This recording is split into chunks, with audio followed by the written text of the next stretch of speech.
আসসালামু আলাইকুম। হ্যালো বন্ধুরা, আশা করি সবাই ভালো আছেন।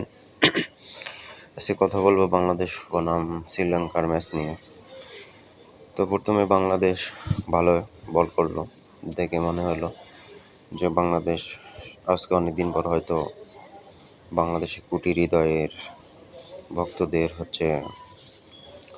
একটা ভালো লাগা কাজ করবে।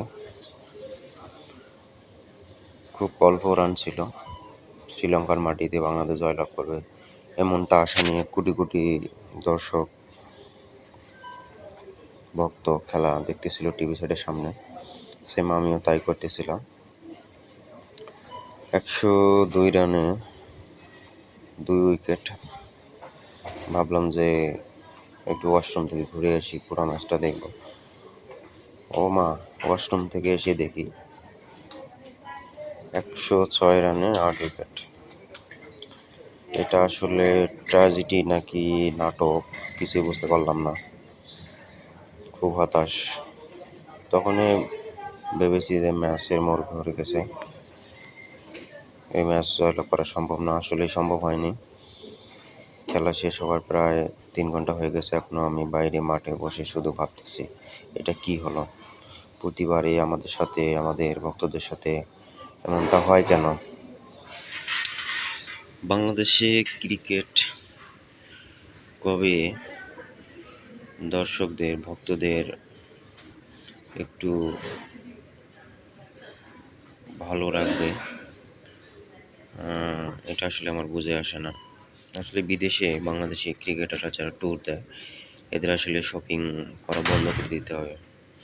এরা সুযোগ পাইলে শপিং করে, সুযোগ পাইলে এই রিসোর্ট সেই রিসোর্ট ঘোরাঘুরি করুক, তবে হালকা।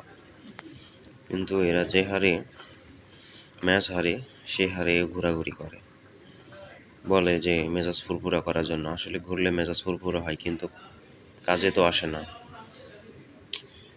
কি আর করার। এখন পরবর্তী ম্যাচের জন্য অপেক্ষা করতেছি।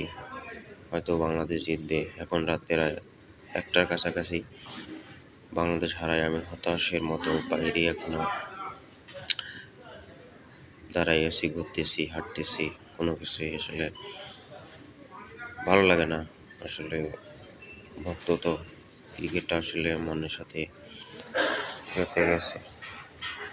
এই হচ্ছিল বাংলাদেশের ক্রিকেট ফ্যানটা। আমার মতো হাজারো কোটি ভক্ত আছে যারা রক্তের সাথে মিশে গেছে ক্রিকেটের সাথে।